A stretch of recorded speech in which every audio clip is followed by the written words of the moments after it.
Welcome to Hood Champion Boxing and Sports. In boxing, you find a way to win or you find a way to lose. So there's a video floating around on YouTube. You can go look it up, talking about Errol Spence shutting down a reporter. So look, Errol Spence isn't the type of guy to shut anyone down. Errol Spence isn't the kind of guy to not try to accommodate the press. Errol Spence is a cool fella. I think the fact that he has that West Indian blood in him has a lot to do with his demeanor and the way he moves. But he's going to try to answer your questions. If it's something he doesn't want to answer, Errol Spence is pretty groomed in how to deal with the media and how to answer your questions or how to not answer a question but still give you an answer. But in this particular instance, it was, reporters have to do their job, and the guy was kind of pushing to try to get an answer on Deontay Wilder. Right now, there's a lot of people who want to know, should Deontay Wilder keep boxing, should he not?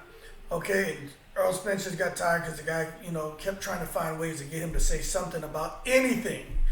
And Spence just basically said what I just said and just, went on about his business. But the thing is this, right? The media, the reporters, that's their job. They're supposed to ask questions, tough questions, but the question now is, do reporters go too far? And is there a difference between a sports reporter and someone who's reporting the media in the acting world and in Hollywood? There's two different types of reporters, but they both have the same job, which is to ask very pointed questions sometimes. And as a result, the response they're going to get, it may not be what they want, or it may be something that's real juicy, like what Radio Raheem got when he and Deontay Wilder got into it. But the bottom line is, do reporters go too far? I mean, there have been multiple times when we're talking about celebrities who had to gloriously shut down reporters for asking stupid and ignorant questions. And I think when a stupid and ignorant question is asked, I think the person being asked the question has every right to just dead that person, to just dun them. That's what I think. But with boxing, a guy like Adrian Broner, he's had to shut reporters down. Gervonta Davis has had to shut reporters down. Deontay Wilder has had to shut reporters down. Mike Tyson has had to shut reporters down. Even, the likes of a Holyfield, a Sugar Ray Leonard, Duran, all these guys have had to shut reporters down. But the thing is, reporters have to do a job. But if you're giving them stuff, if you're giving them a reason to ask you a question that may be inappropriate to you, may not be inappropriate to them, but they're trying to look for, some of those reporters are looking for what type of question they can ask that may get under your skin and get a response, the kind of response where they can go back and post this crap on social media and now they get millions of views. That's how these guys make money. Or they can sell it to some media outlet and get paid for it, and then like a TMZ, and they push it out. But I think reporters need to be very careful, because if you ask a question about somebody's family, I think you crossed the line. Like when Floyd Mayweather going through the stuff with his wife, and the media is coming up asking him a bunch of questions, I think that's a little insensitive. Still, if the questions are fair, if they're structured properly, with a lot of thought behind it, you can ask almost any question to these guys and girls, or men and women.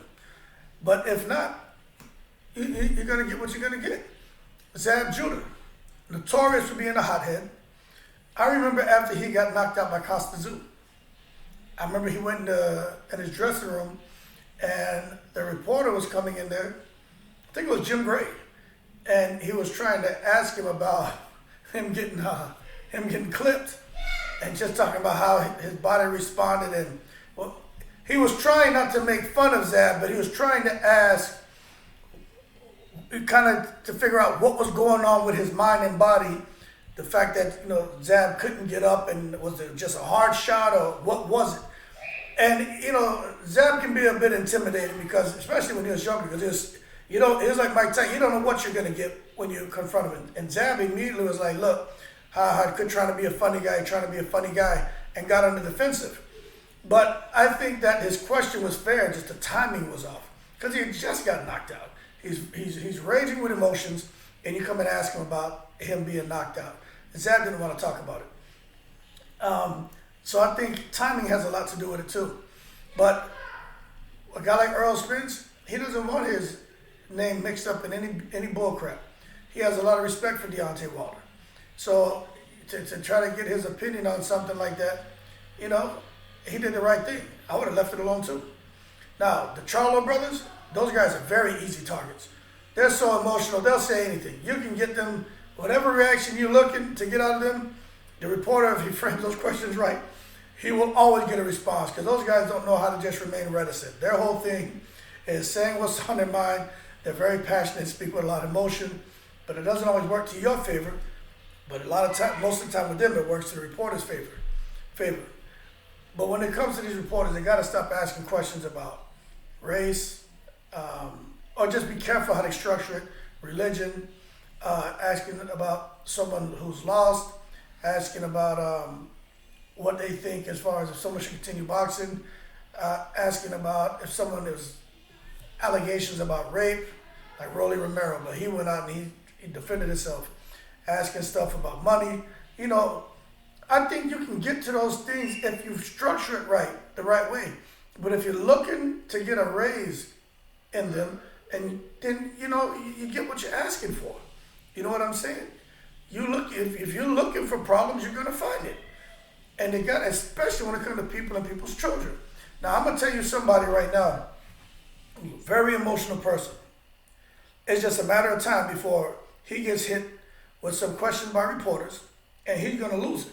That's Fernando Vargas, because he has 3 sons boxing. He has 3 sons fighting. He has 3 of them. And the youngest one, you know, there's something special about him. I'm telling you right now. The other 2, they're not going very far. They can fight, but they're not going far. Okay, they'll go further than Shane Mosley Jr. They'll go further than Ricky Hatton Jr. They'll go further than, I don't know if they'll go as far as Conor Ben and Eubank Jr., but they'll go past Shane Mosley Jr., Ricky Hatton Jr., and Manny Pacquiao Jr. But that youngest Vargas, he's going all the way. But back to my point, there's going to come a time where one of Vargas' kids are going to lose, and they may lose by devastating knockout. And I can bet you right now, matter of fact, when it happens, I'll come back to this video. Some reporters are going to ask, how does it feel seeing your son get knocked out? Does it bring back memories of what happened to you when you fought De La Hoya, when you fought Felix Trinidad, when they knocked you out? Knowing that you've been knocked out before, did you prepare yourself for these type of emotions, seeing your son go down in devastating fashion? And I'm telling you right now, Vargas is going to lose it. Because there's a reporter who's going to ask a question like that, and that's the reporter's job, man. But he's got to structure it. You got to structure it. Maybe he can present it in a way like, Vargas, hey, sorry about your son taking his first loss. Is he okay? Yeah. Then ask him something like, hey, so how does that make you feel? You know, you've been a fighter. You've done great in your career. You've kind of had similar experience. Do you worry about his health, or what are you thinking going forward? You know, if you frame it like that, he's more inclined to answer it. But if you come out there like seeing your son get knocked out in devastating fashions that give you flashbacks of what you went through with De La Hoya and Felix Trinidad when they knocked you out and blah, blah, blah. How do you think his resistance is going to be going forward? Those are things where reporters are poking, and that's not cool. So I think reporters have a job to do. I think they can go too far when it comes to Errol Spence. I think the reporter, his question wasn't wrong. I don't think anything about what he was asking was wrong. And the fact is, you keep asking different questions to this man. He's ducking your questions. He's slipping, bobbing, and weaving your questions. And you can't catch the hint that he doesn't want to obviously answer anything you're asking him. Everyone else is asking stuff that he considers fair play. You keep coming with stuff, trying to get him to say something to go back and stir crap up. You know what I mean? So plenty of crap starts to stink. And I think Errol Spence just got tired of the bull crap, in my opinion. And I would too. So you just got to understand, man, when it comes to sports, when it comes to Hollywood, reporters can be cruel. Now look at Kanye West. He gives them a lot of material. He gives people a lot of material. They're going to come out. They're going to come after you. Will Smith gave the entire universe a whole lot of material to come at him, to actually hate him for what he did to Chris Rock. Now, we're not talking about sports, we're talking about the media. And it is what it is. Mike Tyson, when he was, having his ups and downs, give the media, it was like a circus around him. But he still gives them good stuff to talk about, but in a positive way now. And seeing that's the difference.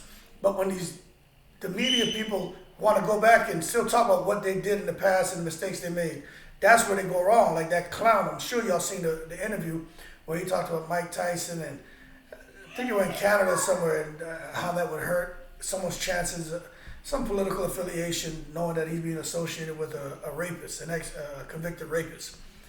And you can see Tyson was trying not to kill that guy. You can see him thinking and processing that and working himself through that situation so he didn't go and assault that dude. You know what I mean?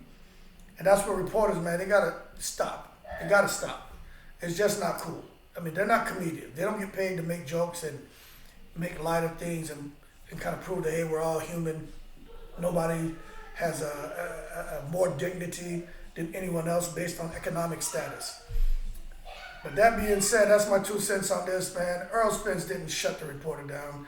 Errol Spence isn't like that. He's cool as a fan, and he just let the guy know, man, I feel like you're fishing for something. And he did what a very seasoned, very groomed professional does. He just did it in a nice way to where the guy didn't take offense. He didn't cuss. He didn't raise his voice. Errol Spence is damn near monotone with his eyes halfway open all the time. And that's how he delivered it to him, and he went on about his business. So shout out to Errol Spence for that, man. I respect him for the way he handled that, because, he's getting ready for a fight. He's cutting weight, got the diet, he's exercising, got all these cameras in his face. He still got family, he got his kids he's probably not seeing the way he wants to, although he's in Dallas. The fight's going to be in Dallas. All these different stresses going on. And then for him to keep his morals intact, to not lose his cool on a reporter, because that's a lose-lose situation for him. One, it gives the guy more than what he was asking for, which he's going to be thankful for, but then you give all the other media something to talk about, and it's just not cool. So that being said, man, respect to Errol Smith. If you like the video, please subscribe, hit the like button. I really appreciate it. Shout out to all the veterans, and that being said, man, y'all keep safe, and as always, I'm in the breeze.